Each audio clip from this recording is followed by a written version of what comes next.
Evidências da criação, razões para acreditar no criacionismo, nas digitais do Criador, enfim. De onde podemos tirar informações sobre isso? Curiosamente, eu decidi falar sobre algo que foi publicado nesse livro aqui, famoso, eu acho que até já foi mencionado aí por alguém, né, em alguma palestra anterior. É o livro de Charles Darwin, o clássico dele, né?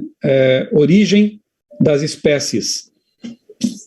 Nessa edição aqui, na página, eu quero ler para vocês um detalhe aqui curioso, na página 31, Darwin escreveu o seguinte: depois de um trabalho de 5 anos, permiti-me teorizar sobre o assunto e escrever algumas pequenas notas. Em 1844, olha a data aí que interessante, em 1844, elas foram adicionadas em forma de ensaio às conclusões que então me pareciam prováveis. Ou seja, este livro aqui que mudou a história da biologia, da própria ciência, né, que deu tremenda ênfase assim ao darwinismo, ao evolucionismo, que passa a ser também chamado darwinismo por causa desse autor aqui, ele começou a ser escrito em 1844 e vai ser publicado em 1859, e aí essa teoria, chamada teoria da evolução, ela ganha um tremendo fôlego, né, uma tremenda força aí no mundo. Numa das edições mais antigas desse livro, e eu quero tentar, vamos ver se dá certo agora aqui, ok, deixa eu compartilhar com vocês a minha tela aqui para vocês verem. Numa das edições antigas aí do livro, Origem das Espécies, o prefácio foi escrito, a apresentação foi escrita por um cientista famoso chamado Richard Leakey. A foto está aí na tela, né, quando ele era mais jovem. E o interessante é que ele faz uma admissão honesta e sincera aí nessa introdução, dizendo o seguinte, que os 2 maiores problemas relacionados com a teoria da evolução são, primeiro, a explosão cambriana e, segundo, a origem dos sexos. Veja bem, não sou eu que estou dizendo isso, embora eu concorde com ele. É um cientista famoso, evolucionista, que no prefácio de uma das edições do Origem das Espécies admite que, entre outros problemas, os maiores, eu diria assim, as maiores pedras no sapato da teoria da evolução são a explosão cambriana e a origem do sexo. Eu acho que é bom começar por aqui, então. Já que há uma admissão aí de que isso aqui, esses 2 itens são problemas graves para o modelo evolucionista, eu resolvi, então, nesses minutos que me deram, falar um pouco sobre esses 2 problemas aí. Comecemos, então, pelo problema número 1, que é a explosão cambriana. Que negócio é esse? Quando você pensa na coluna geológica, imagine assim um bolo de camadas, ok? Camada de chocolate, uma camada de baunilha, uma camada de abacaxi, por aí vai, né? Cada camada dessa seria um extrato, né? Um extrato geológico, uma camada da coluna geológica. Só que, segundo a ótica evolucionista, cada uma dessas camadas, ou cada um desses estratos, eles se sobrepõem uns aos outros ao longo de milhões e milhões de anos, certo? Claro, não há evidências, isso aí, se eu tivesse mais tempo para falar sobre essa questão geológica aí, nós mostraríamos, por exemplo, que não há evidências de erosão entre uma camada e outra, entre um extrato e outro. Dr. Naor publicou agora recentemente, tem aqui na biblioteca o livro dele, deixa eu mostrar aqui para vocês. Dr. Naor Neves de Souza Júnior, um grande nome do criacionismo no Brasil, ele publicou esse livro aqui, A Grande Extinção em Massa, Evidências e Implicações da Maior Tragédia Ambiental da História da Terra. E aqui ele fala, por exemplo, sobre a questão do Grand Canyon, que ali você consegue ver os estratos geológicos mais facilmente, né, porque houve ali algum tipo de catástrofe hídrica no passado que, talvez um super lago que se rompeu e aí cavou toda aquela quantidade de sedimentos e revelou ali os estratos geológicos. Curiosamente, eles são planos paralelos.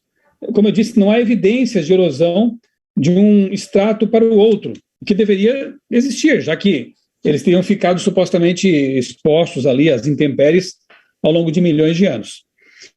Ok, lá na base, praticamente, dessa coluna geológica, nós encontramos o período cambriano, mais ou menos 500 milhões de anos atrás, supostamente, segundo a ótica evolucionista, né? Só que no Cambriano, as principais formas de vida complexas, assim, os principais filos biológicos, eles já aparecem ali formados. Você vê nessa imagem, por exemplo, amonitas, trilobitas, né? Trilobita parece aquela baratinha ali, inclusive é o logotipo do meu blog aqui, ó, o blog criacionismo.com.br, né, que eu já tenho há 15 anos. Eu criei ali um logotipo, é um trilobita estilizado, ali na imagem em laranja. O curioso é que você, lá no Cambriano, lá embaixo, né, supostos 500 milhões de anos, você já tem vida complexa. Note que os animais já têm órgãos de locomoção, têm olhos, obviamente tem células, e quem estuda célula, né, eu fiz uma pós-graduação em biologia celular e molecular. A gente passa, assim, meses só estudando a célula e não esgota o assunto. Eu tenho um livro aqui em casa, não sei se estão vendo aqui atrás de mim, essa de capa vermelha, Biologia Molecular da Célula. Tem mais de 1000 páginas só para estudar cada organela. Então, se o ser vivo já tem uma célula que seja, ele já é ultra, mega, power complexo, ok? Dizer que a vida começou com uma simples célula é um absurdo. Essa frase não faz sentido. Porque se há uma célula, você tem ali complexidade realmente absurda, ok? E esses animais, eles aparecem no registro fóssil do nada, porque no pré-cambriano, que é o extrato abaixo do cambriano, você não encontra um pré-trilobita, um pré-amonita, animais, digamos, mais rudimentares, que com o tempo, é assim que o modelo da evolução entende as coisas, né? Com o tempo vão se tornando mais complexos, surgem novos planos corporais, novos órgãos funcionais, ninguém sabe como, porque isso aí seria um milagre, né? Porque para surgir um novo órgão funcional, seria necessário um novo aporte de informação genética. E de onde vem essa informação? A grande pergunta é, de onde vem a informação para existir vida, como nós a conhecemos? Porque não é só um amontoado de proteínas, de enzimas, enfim, você tem no núcleo informação absurda para fazer funcionar todos esses sistemas aí, né? O metabolismo e tudo mais. E a gente sabe que informação não surge do nada. Se você estivesse caminhando por uma praia, encontrasse ali na areia uma frase, no princípio criou Deus os céus e a terra, e alguém dissesse para você que essa frase apareceu do nada, foi o vento, foram as ondas ali na areia organizando as partículas, com certeza você não aceitaria essa explicação, entre aspas. Por quê? Porque você sabe, e todo mundo sabe, é senso comum, que se há informação, foi necessária uma fonte informante. Se uma simples frase na areia já nos faz pensar em alguém inteligente que escreveu, o que dizer, então, de uma célula humana? Vamos pegar uma célula humana, que tem no seu DNA o equivalente a 1,5 gigabyte de informação. Isso é 1 bilhão de bits de informação. É muita coisa. Surgiu do nada? Apareceu assim, do nada? Não existe isso, né? E aí nós vemos no Cambriano, então, a explosão cambriana, é como se fosse o Big Bang da vida. Os principais filos aparecem ali do nada. Os trilobitas, só para citar um exemplo, eles têm olhos compostos, olhos de calcita. E diz aí o seguinte, ó, que o olho do trilobita, como o olho de um inseto, é composto. Ali embaixo tem o olho de uma libélula, é mais ou menos assim também. Era, né? Quando se crê, os trilobitas estão extintos. Ele tem muitos omatídeos, ou tubos, está ali naquela figura, cada um apontando em uma direção ligeiramente diferente. E cada omatídeo tem sua própria lente, de modo a formar uma imagem precisa do que está na direção exata que ele está apontando. Isso é fantástico. Descartes e Huygens lidaram com esse problema, né, da aberração esférica lá no tempo deles. Só que esses trilobitas, de supostos milhões de anos, já eram dotados de um mecanismo óptico que driblava esse tipo de aberração visual, com esses omatídeos. E aí, você vai me dizer que a vida começa assim já? Com essas lentes disponíveis, com esses omatídeos, com nervos ópticos, né, que são fibras, são como que fibras ópticas, né, super avançadas, já tinham neurônios especializados na visão, disponíveis, isso começa a parecer milagre, né, na verdade. É muito mais do que aquilo que os criacionistas costumam mencionar, que Deus, o Todo-Poderoso, traz à existência os seres já complexos, funcionais, e assim como nós cremos, né? Por etapas sucessivas, a coisa não funciona. Simples assim. Então, eu concordo com o Richard Leakey. A explosão cambriana é uma tremenda pedra no sapato da teoria da evolução. Até hoje, não se encontrou resposta convincente para esse mistério da vida. A vida surge, e surge complexa. O outro problema que ele aponta é a origem dos sexos. E, de fato, é um problemão, porque, vamos dar uma chance. A vida, então, surgiu de alguma forma. Lá num passado primordial aparece, de alguma forma milagrosa, aí uma célula ou coisa parecida, uma bactéria, sei lá. Esse organismo, obviamente, que era assexuado no princípio.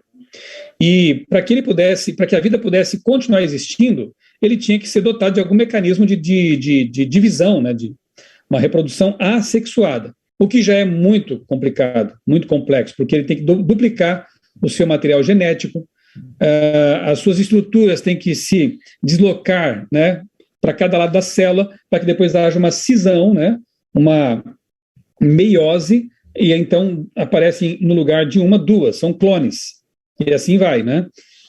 Isso já é muito complexo, já é muito complicado, mas, para piorar as coisas para os evolucionistas, e é o Richard Leakey quem está dizendo isso, em algum momento da história evolutiva apareceram macho e fêmea.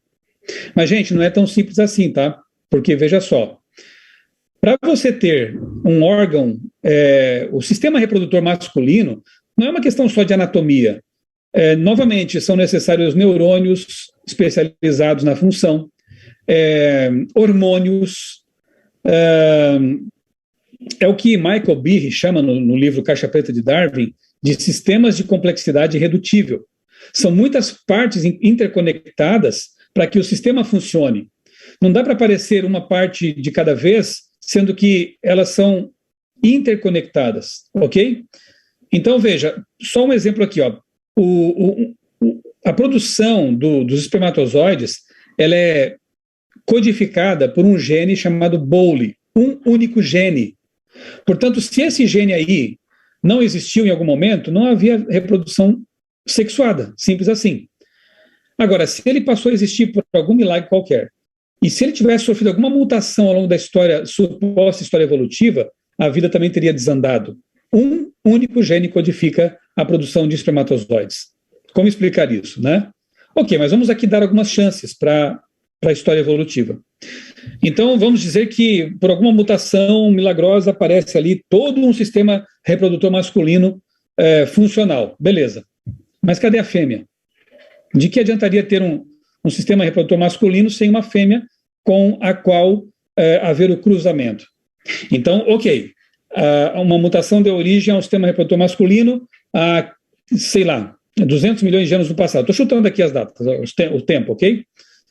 E a mutação que deu origem ao sistema reprodutor feminino, com toda a sua complexidade própria, hormônios, neurônios especializados e tudo mais, fisiologia, anatomia e tudo mais, esse sistema surgiu, digamos, há 100 milhões de anos. 200 aqui, 100 ali.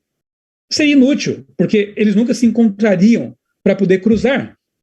Ok, vamos dar mais uma chance aqui para a história evolutiva. Surgiu um macho por mutação aleatória há 200 milhões de anos e uma fêmea também há 200 milhões de anos. Só que o macho, ele apareceu na China pré-histórica e a fêmea no Brasil pré-histórico. De que adiantaria também isso aí? Nunca se encontrariam. Tá bom, vamos dar mais uma chance. Então vamos dizer que apareceu um macho e uma fêmea por mutação aleatória há cerca de 200, 300, 400 milhões de anos, na mesma época e na mesma geografia. Nessas horas eu pergunto, quem é o verdadeiro crente?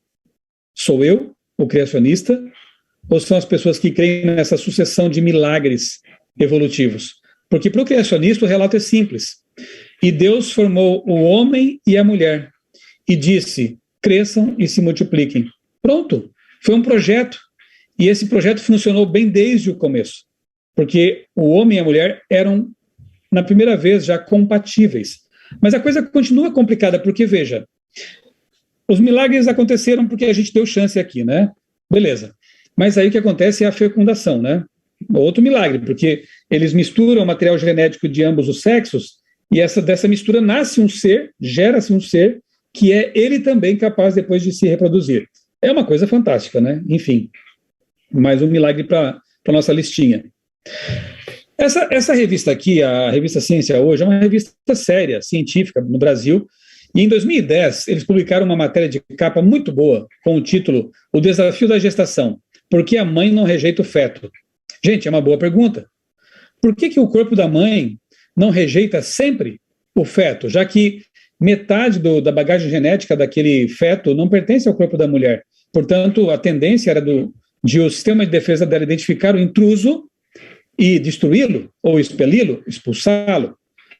Mas na maior parte das vezes, a não ser que haja uma doença, alguma coisa como eclâmpsia, né? Na maior parte das vezes, absolutamente, dá certo. E ela não rejeita o corpo estranho que está dentro do corpo dela. Por quê? Segundo os autores da matéria aqui, que são cientistas, eu vou resumir de forma bem simples aqui para vocês.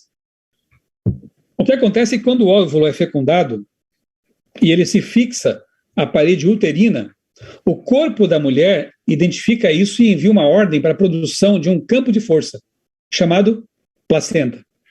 Ela se forma, ela envelopa, ela envolve o óvulo fecundado, e ali dentro daquele ambiente protegido, ele começa a ver uma multiplicação celular super acelerada, onde havia apenas uma célula fecundada ali, né, o ovo, começa a ter 2, 4, 8, 16, e é uma coisa assim muito rápida, né? Que também é outro milagre, né? Porque a reprodução, apesar de ser aparentemente caótica, vai dar origem a um ser simétrico, bilateralmente simétrico, 2 braços, 2 pernas. Quem determina isso, quem controla esse processo é um gene único também, tipo Bowle, né? Só que esse é chamado de homeobox. E pelo que consta, ele sempre existiu, porque se você vai analisar o registro fóssil, você percebe simetria bilateral desde a base até o topo da coluna geológica. Os trilobitas já eram simétricos, bilateralmente simétricos. Então esse gene ultracomplexo já existia desde o começo. Isso é interessante, né? Você percebe que a complexidade está presente desde o começo. Por isso que a explosão cambriana é um problemão, né? Mas voltemos aqui ao segundo problema, que é a questão da origem dos sexos. Esse bebê se desenvolve ali dentro, então, da placenta, e na matéria eles até apontam outro detalhe interessante. Digamos que houvesse alguma falha, por algum motivo um anticorpo da mãe conseguisse penetrar, romper, atravessar a barreira placentária. Vai matar o feto ali em desenvolvimento? Não, porque o sistema de defesa do feto também já está em desenvolvimento. E ele identifica a invasão desse anticorpo da mãe. E o que acontece é maravilhoso, né? Uma espécie de conversa bioquímica. Ali o anticorpo do filho, né? Como que diz assim para o anticorpo da mãe: mamãe, não se preocupe, porque quem está aqui é o seu filho, né? Então você não precisa destruir essa forma de vida que para o seu corpo é um tanto estranha. Gente, nessas horas eu não consigo mais, é como diz o título de um livro, né? Não tenho fé suficiente para ser ateu. Nessas horas eu não consigo realmente deixar de acreditar que há um projeto, inclusive um Deus que antevê as coisas, né? Antevidência. Se houver um problema, nós já estamos aqui prevendo um tipo de reparo. Como que um sistema de defesa, de reparo, e olha, o nosso corpo o tempo todo conta com sistemas de reparo, senão a gente morreria de câncer o tempo todo, muito mais do que já acontece no mundo agressivo de hoje. O que acontece é que o nosso DNA está sendo o tempo todo reparado por mecanismos de reparo. E acontece aqui também a mesma coisa, né? Por que haveria no corpo já um tipo de defesa, de mecanismo para corrigir problemas, sendo que o problema nem tinha aparecido ainda? Será que a evolução, que é aleatória e cega, tem capacidade de prever coisas? Antever coisas? Claro que não, mas Deus sim. Assim como Deus estabeleceu, e agora eu vou fazer uma ponte com a teologia, assim como Deus estabeleceu que se o homem pecasse, o ser humano pecasse, haveria um plano, e o plano já estava traçado para essa contingência. Deus também colocou mecanismos na vida para conter maiores danos, caso houvesse algo chamado pecado, que está na origem de todos os males. Isso é antevidência, e isso revela inteligência, design inteligente, ok? Mas tem mais, a coisa não para por aqui. Ok, esse bebê, essa célula foi fecundada, né? O óvulo foi fecundado, se desenvolveu dentro da placenta, e chega um momento que esse bebê tem que nascer. E agora? Curiosamente, a pelve, vamos tomar como exemplo aqui o ser humano, né? A pelve da mulher, a bacia, ela permite a passagem de um bebê. A do homem, não. Nesse momento, eu costumo até dizer o seguinte, né? Tem homens aí que querem ser mulher, né? E externamente eles até procuram se assemelhar com as mulheres. Só que não tem jeito, biologicamente falando, biologia não tem ideologia, né? Biologicamente, cromossomicamente, geneticamente falando, é homem e é mulher. E o homem jamais conseguiria dar à luz com um parto natural a um bebê. Se ele, em seu ventre, mesmo não tendo útero, um bebê, teria que ser sempre por cesárea, esse tipo de nascimento. Por quê? Porque não foi projetado para isso. Inclusive, quando a mãe está em trabalho de parto, no corpo dela é jorrado um hormônio chamado ocitocina, que ajuda a, inclusive, afrouxar ali os ligamentos. É mais um elemento que favorece também o parto natural. Então, os milagres vão se multiplicando, gente. Vocês percebem? É uma coisa atrás da outra, né? E aí, quando nasce o bebê, outra coisa que já estava esperando por ele, o leite materno. Olha que interessante isso aqui, ó. O inibidor da secreção de tripsina pancreática é encontrado em níveis altos no colostro, que é aquele primeiro leitinho que sai quando o bebê começa ali a sugar, né? Esse inibidor é uma molécula normalmente encontrada no pâncreas e protege o órgão de sofrer danos pelas enzimas digestivas que ele mesmo produz. É uma autoproteção. A amamentação prepara o intestino do bebê para receber comida. Além de possuir anticorpos, o colostro é rico em vitamina A, que suplementa as baixas reservas do fígado do recém-nascido. Gente, como que o leite materno já sabia que o bebê chegaria com essas necessidades? Você percebe que é uma série de sistemas integrados, um esperando pelo outro já, antevidência, né? Isso é realmente impressionante. Inclusive, existem variações na formulação do leite materno quando o bebê é menino ou menina. Há necessidades próprias também, e o leite ele já vem ajustado. Olha, eu só posso louvar a Deus por tanta bondade e tanta inteligência, um projeto tão finamente ajustado, né? Se fôssemos falar sobre as questões assim celulares, que foi justamente a minha pós-graduação, né? Nós temos, por exemplo, o ribossomo, uma organela que fabrica proteínas usando aminoácidos, ele vai costurando aminoácidos e produzindo proteínas. Só para vocês compararem comigo, o ribossomo ele produz 20 blocos de proteína por segundo. A máquina molecular que o ser humano já inventou artificialmente, que mais se aproxima do ribossomo, ela produz 4 blocos a cada 12 horas. Compare a diferença, ok? O ribossomo, que já existe há milhares de anos, ok? Produz 20 blocos por segundo. Graças a Deus, porque a gente existe devido a essa maquininha, né? A máquina molecular artificial que o ser humano inventou não chega nem perto. Com toda a nossa tecnologia moderna, não chegamos nem perto de imitar a produção de um ribossomo. Uma hidrelétrica, para vocês, revela design inteligente? Sim, e muito, né? É realmente uma coisa, uma tremenda invenção. Você vê aqui, no caso da Itaipu, né, que é uma das maiores do mundo, as tubulações dela aí, ó. Um reator, são 20 turbinas, né? A central de controle, computadores super avançados controlam cada detalhe dessa usina geradora de energia. O que ela faz? O que uma hidrelétrica faz, basicamente? Ela transforma um tipo de energia não tão útil numa energia bem mais útil. No caso da hidrelétrica, ela pega a energia do movimento das águas, energia cinética, e converte em energia elétrica, que é distribuída por linhas de transmissão. Então, resumindo, uma usina geradora de energia, no caso das hidrelétricas, na termoelétrica usa o carvão, né, o material combustível. No caso das hidrelétricas, ela usa o movimento das águas para transformar isso numa energia bem mais útil para nós, os seres humanos, a energia elétrica. Ok, guarda essa informação. E agora vamos pensar nas mini usinas geradoras de energia que nós temos em cada célula. Detalhe, nós temos trilhões de células. E cada célula tem milhares de mitocôndrias.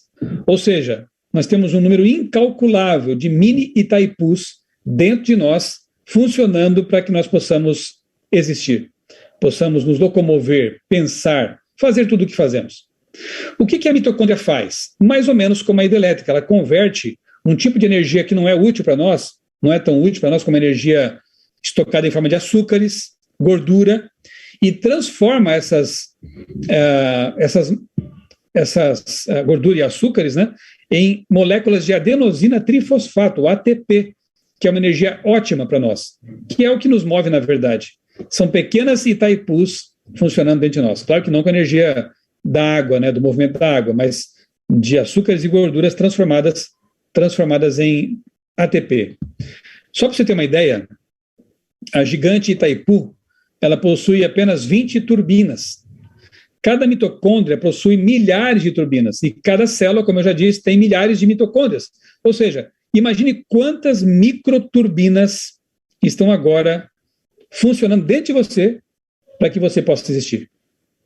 E você não gerencia nada disso, né? Que bom, né? Daqui a pouco eu vou falar um pouquinho sobre esse gerenciamento dessas funções todas, né? Mas aí está, um esquema aí gráfico, né? Como que funciona isso a cada instante dentro do nosso corpo. Está aí. Usinas geradoras de energia.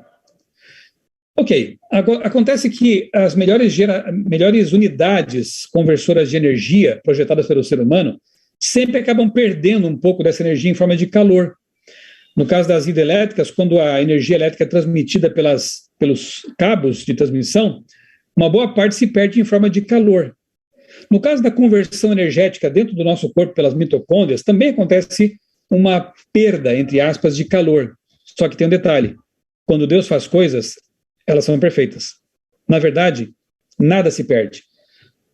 Há um rendimento aí de 50% na conversão de gorduras e açúcares em ATP. Você pode pensar, mas peraí, 50% é bem baixo, né?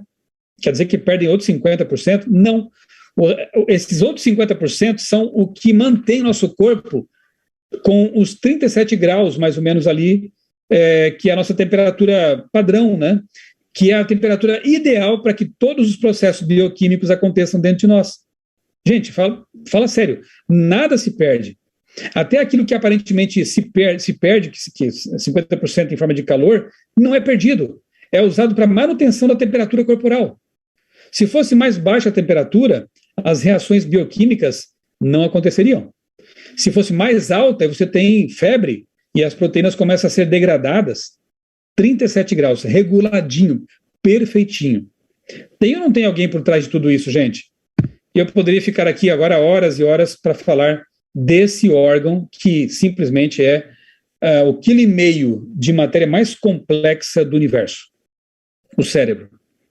De tão complexo, ele nem consegue se decifrar, né? Não há computadores no mundo que consigam simular o funcionamento de um cérebro. Nós podemos até usar a inteligência artificial, processadores mais rápidos, mas a tremenda quantidade de informações e processos que o nosso cérebro gerencia a cada instante é uma coisa absurda, né? Não sei se eu coloquei aqui, deixa eu ver. Não, eu tinha colocado aqui um livro. Tem um livro, eu tenho aqui em casa, né, de um cientista que foi um grande amigo do Stephen Hawking, o Leonard Mlodinow. Ele afirma nesse livro que 70% do processamento cerebral é automatizado. Ou seja, o teu coração bate mesmo quando você dorme, os ribossomos e as mitocôndrias estão funcionando agora sem você pensar neles, O gerenciamento é automatizado, mas o teu cérebro está nesse momento processando um monte de outras informações. Por exemplo, você está vendo essa apresentação aqui, então o teu cérebro está processando as informações visuais, as cores, a perspectiva, o movimento. O teu cérebro também está administrando, gerenciando os sensores na sua pele que estão dizendo para você se está frio ou calor, a textura, a fofura da cadeira em que você está sentado, né? Textura, a sua mão está tocando aí alguma coisa, você está sentindo a textura. Tudo isso acontece de maneira automatizada. O coração bate o tempo todo e você não está pensando nisso. O diafragma faz o pulmão funcionar, você não está pensando nisso. Agora, talvez porque eu falei, né? Então, se todos esses processos fossem gerenciados de forma consciente, a gente travaria na hora. Não tem o Windows, não tem o iOS, não tem sistema operacional que suporte tamanha carga de informações chegando o tempo todo ali na central de comando. Então, na sua infinita bondade, Deus colocou tudo isso automatizado. 70% do processamento é automatizado. 30% estão disponíveis para você pensar, para você amar, para você prestar atenção nessa palestra, para fazer o que você bem entender. É incrível e também maravilhoso. Sabem, às vezes, mesmo escritores evolucionistas se traem quando vão escrever sobre algo que é muito complexo. É o caso aqui desse livro da Folha de São Paulo, portanto é um livro secular, não sei nem se o autor é ateu ou não, né? Mas o curioso é que ele escreveu o seguinte aqui sobre o cérebro. Presta atenção. O cérebro é o objeto mais complexo que o homem conhece. Concordo com ele. Dentro dessa massa aparentemente de grosseira e disforme, há o maior projeto de design já visto. Se eu fosse ele, eu não teria escrito dessa forma, porque isso aqui é criacionismo puro, né? Se há um projeto, isso pressupõe um projetista. Se há um design, isso pressupõe um designer. Como que esse pessoal não tomou cuidado, né, na hora de escrever um livro que não é criacionista, em deixar uma frase tão evidente, apontando para a evidência maior, inclusive uma das maiores, né, de um projeto de design inteligente. O cérebro, diz mais aqui, tem aproximadamente 100 bilhões de neurônios, é mais ou menos a quantidade de estrelas de uma galáxia, é muita coisa, que são as células nervosas cerebrais. Cada um desses neurônios pode fazer entre 1.000 e várias centenas de milhares de sinapses, que são as pontes, né, entre um neurônio e outro. Logo, o seu cérebro é capaz de produzir cerca de 1.000 trilhões de conexões. É inigualável, incomparável. E o cérebro já existe há milhares de anos. Não é tecnologia de ponta. O cérebro é a prova d'água, você pode mergulhar com ele tranquilamente. É mais ou menos a prova de choque, né? Você pode bater. Eu tenho um filho pequeno em casa, e quando era menor ele vivia batendo aqui, acolá, correndo, brincando, e o computador dele está ali funcionando bem, graças a Deus. Então, é algo realmente maravilhoso. Só pode ser um projeto de design como nunca se viu. Nunca se viu. Ok. Eu poderia entrar em outros detalhes e a gente poderia se estender aqui, mas acabaríamos praticamente repetindo o que eu já falei. A vida foi projetada. Os sistemas foram desenhados para funcionar como funcionam. Tudo isso revela uma coisa que, para Paulo, lá em Romanos capítulo 1, versos 19 e 20, era muito óbvio. Ele escreveu que os atributos invisíveis de Deus, tanto o seu eterno poder quanto a sua própria divindade, claramente se reconhecem desde a fundação do mundo, sendo percebidos por meio das coisas que foram criadas. Em outras palavras, o que o apóstolo Paulo está falando aqui nesses dois versos, Romanos 1, 19 e 20, é design inteligente. Se há um design, isso pressupõe um designer. Se há um projeto, isso pressupõe um projetista. Se há informação, isso pressupõe uma informação, uma fonte informante. E tudo isso é encontrado ao nosso redor. Na natureza, nas plantas, nos animais. Ao você se olhar no espelho, tudo isso é perceptível. Não só os céus declaram a glória de Deus, o firmamento anuncia a obra de suas mãos. A vida também revela muito do seu autor. Nós temos evidências de sobra para continuar crendo que Deus existe e que o criacionismo é o melhor modelo para explicar essas questões. Inclusive, essas duas que para Richard Leake são uma pedra no sapato da evolução, não do nosso sapato, porque nós temos as respostas para essas questões. Se você me permite, amigo, eu quero, Renato, né, eu quero divulgar aqui um material. Sim, sim. Já tem 20 anos aqui de história editorial na CPB, 25 anos, né? Mas que eu reformulei há poucos anos, que é o História da Vida. Se você é universitário, pré-universitário e gostaria de ter uma introdução geral ao criacionismo, eu recomendo esse livro aqui, tá bom? Da CPB, Casa Publicadora Brasileira, cpb.com.br. A História da Vida. Aqui eu apresento esses argumentos, falo sobre dinossauros, falo sobre métodos de datação, evidências da existência de Deus, enfim. Eu diria que é uma boa introdução para esse universo aí do criacionismo e do design inteligente. Eu sou suspeito, mas eu recomendo a vocês, tá bom? Então, eu quero, assim, mais uma vez agradecer o convite que me fizeram e estimulá-los a buscar esse conhecimento, né, ir para a universidade preparados, porque ali vocês vão encontrar oposição ou vão encontrar argumentos contrários, mas se vocês já se prepararem para isso de antemão, vocês vão ter sucesso lá e vão poder ser uma testemunha no campus universitário, assim como Daniel foi em Babilônia e José no Egito. Deus espera isso de vocês. Se vocês puserem o pé na água do mundo acadêmico, o mar vai se abrir, mas você tem que fazer a sua parte, né? Como diz 1 Pedro 3,15, estejam preparados para dar a razão da esperança, da fé que vocês têm. Deus abençoe a todos vocês.